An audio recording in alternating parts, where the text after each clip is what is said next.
Will audiences be running this fast to see Brad Pitt's zombie movie, or this fast away from it?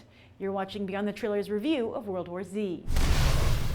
I'm scared. How do we know they're coming? They're coming. Ready?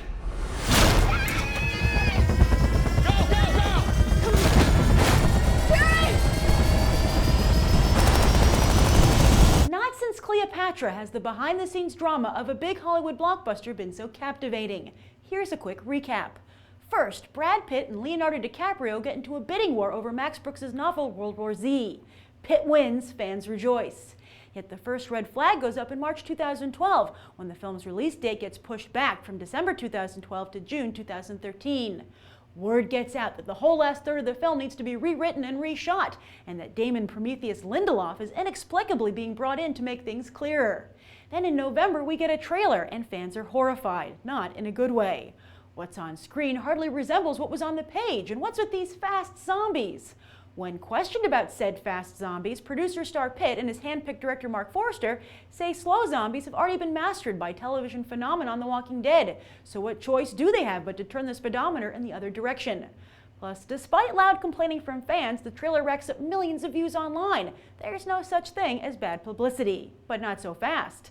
Vanity Fair serves up some pretty bad, maybe even damning publicity with their recent June cover story, an expose on how Paramount greenlit World War Z even though the script wasn't complete.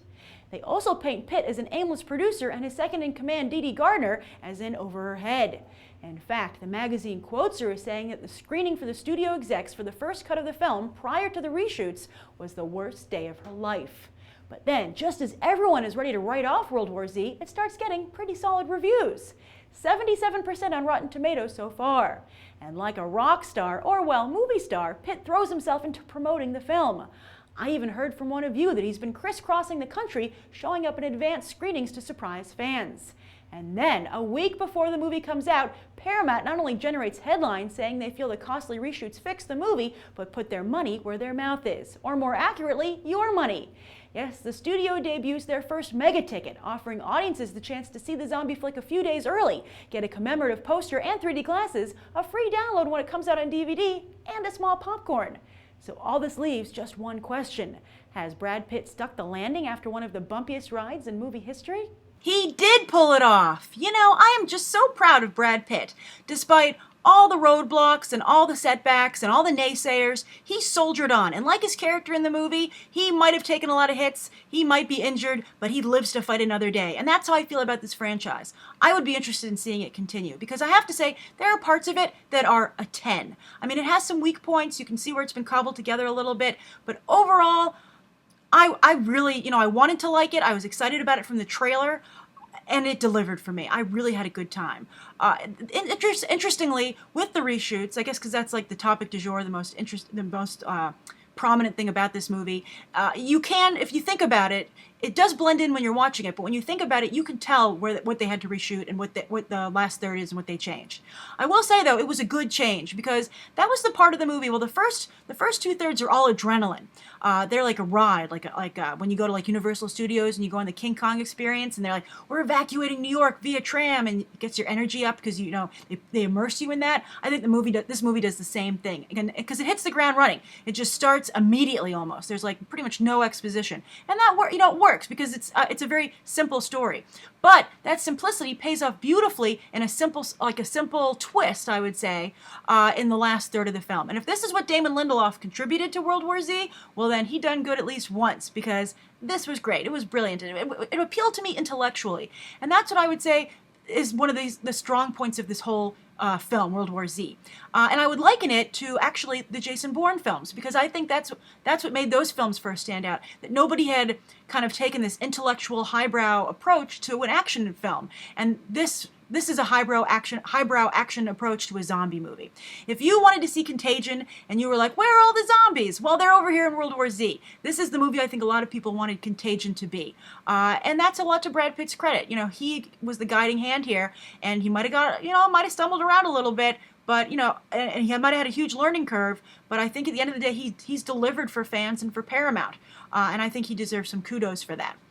So the film, so I said the first 2/3 is like an adrenaline rush, and then the last third is kind of the last third actually also, by the way, brings in a little bit of a Resident Evil vibe, which I think worked. Interestingly, when I was watching the movie, the fast zombies, by the way, look very cool. They're very exciting, and they don't look kind of like Gumby-ish like they did in the trailer. I guess the special effects weren't done yet. But for the last third of the film, some of the people in the audience of the screening I was at, it was a press screening, it just got out actually, they laughed when they had slower zombies in the last third of the film. And I was like, come on, guys, you guys were ragging on them for fast zombies, and now they slow them down and you laugh. But I was thinking, I was like, why are people laughing? Because this is a zombie movie. Why would you laugh at zombies in it? And then I thought about it, and I felt, because the first 2/3 were so realistic and so Jason Bourne-like, that it was a little jarring to go into a more genre approach to a zombie film. When I was watching it, and I think because I am a genre fan, I was cool with it. But I guess, when you have a screening full of critics, some people just, it's not their cup of tea. But, I liked it quite a bit. And I thought that movie was very scary, by the way. It's a scary film. It's not a gory film, which I like because I'm not a big gore fan, but it was a scary film. I actually, had to hide my eyes a couple times, and I was surrounded by colleagues. But I was like, too scared, gotta do it. And so as far as the acting goes, Brad Pitt, not only did he do a good job producing here, I thought he was very good in the role. I think he was a little rocky, actually, even though he has such a big family. I thought he had a little trouble selling the, aw shucks, I'm a dad at home scenes. But as soon as the action picked up, which, as I said, was almost immediately, he was really great. He had good moments with his kids, particularly good moments with his wife, and then they also let him go. That said, though, when he went off and left his family, I was like, oh, don't leave Mira Enos behind. She was so good. But they replaced her with a really great Israeli female soldier, who is a new actress. I've never seen her before. She was fantastic. Really loved her. And it was a very humble role. She really contributed to the film. She wasn't like, oh, this is my breakout role. Everyone look at how awesome I am. And I've been thinking to the fact that, Brad Pitt's married to Angelina Jolie, who's a quite the action hero. It was nice to kind of see them as a family and as business people kind of like try and, instead of just always giving the roles to themselves, foster it in someone else. And so she did a great job. Loved her a lot. Also, in a lot of small roles, there are a lot of international actors here. You'll see familiar faces, for American audiences that we've seen in other films. And if you're, a global audience, you're going to see someone, from your country. And I thought that was really great. I've been talking a lot recently about Fast and Furious, the franchise, how it does such a great job with diversity, not just in terms of race, but gender. And so does this film. And this film actually brings in a new element. It brings in different economic classes. You have everybody across the board, which I really liked. It kept things fresh and unique. And as I said, it had an intellectual approach. And I just love that. I mean, as a moviegoer, I love when someone gives me something new. I mean, on a quick side note, that's why I think I was accepting of some of the changes in Man of Steel, because it works. When some of the puzzle pieces work, and that was what's frustrating about Man of Steel, they didn't all quite fit together.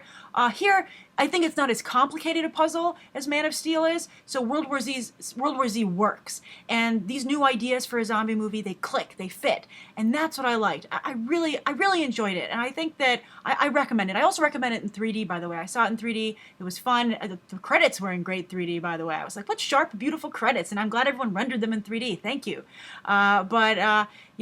The opening credits. But even the movie itself, it had a good depth of field. It was very immersive, and stuff would come flying at you. And and the last thing I want to say, by the way, in addition to kind of like the intellectualism and having people who would normally be zombies, there was like a professor zombie, which for some reason I found very appealing.